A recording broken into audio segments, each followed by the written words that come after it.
नमस्कार। नमस्कार, राम राम, जय श्री राम। आपका आपके चैनल हम और तुम पर बहुत बहुत स्वागत है, बहुत बहुत अभिनंदन है आपका। आज आपके लिए एक प्यारा सा नाच गीत लेकर आए हैं। सुनिए इस नाच गीत को, लाइक करिए, सब्सक्राइब करिए, कमेंट करिए, शेयर करिए। अपना सपोर्ट, प्यार, दुलार, आशीर्वाद ऐसे ही हमारे चैनल पर बनाए रखिए। सुनिए प्यारा सा नाच गीत। दिन भर चाहे जहाँ रहियो हमार पिया, दिन भर चाहे जहाँ रहियो हमार पिया, रतिया घरा चलाई हो हमार पिया, रतिया घरा चलाई हो हमार पिया, दिन भर चाहे जहाँ रहियो हमार पिया, दिन भर चाहे जहाँ रहियो हमार पिया, रतिया घरा चलाई हो हमार पिया, रतिया घरा चलाई हो हमार पिया। आज की रतिया जो घरे नहीं आई हो, आज की रतिया जो घरे नहीं आई हो, भोर हुवते पछतई हो हमार पिया, भोर हुवते पछतई हो हमार पिया।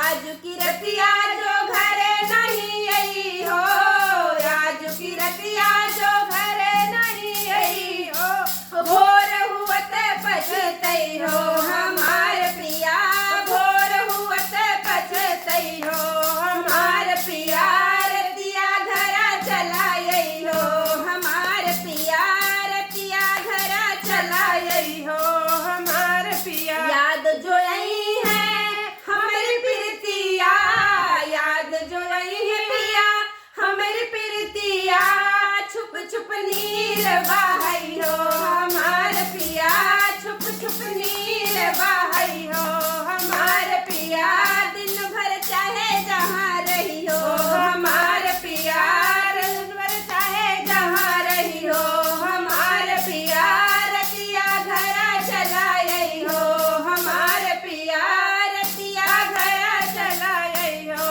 हमार पिया। जब हम करबे 16 सिंगरेवा, जब हम करबे 16 सिंगरेवा, तुम दर्पण बनी जई हो हमार पिया, तुम दर्पण बनी जई हो हमार पिया, रतिया घरा चलाई हो हमार पिया, रतिया घरा चलाई हो हमार पिया, सारा दिन चाहे जहाँ रही हो हमार पिया, सारा दिन चाहे जहाँ रही हो हमार पिया, रतिया घरा चलाई हो हमार पिया, रतिया घरा चलाई हो हमार पिया। तुम बिन जियरा जल बिन मछली, तुम बिन जियरा जल बिन मछली, कब तक हमें तड़पई हो हमार पिया, कब तक हमें तड़सई हो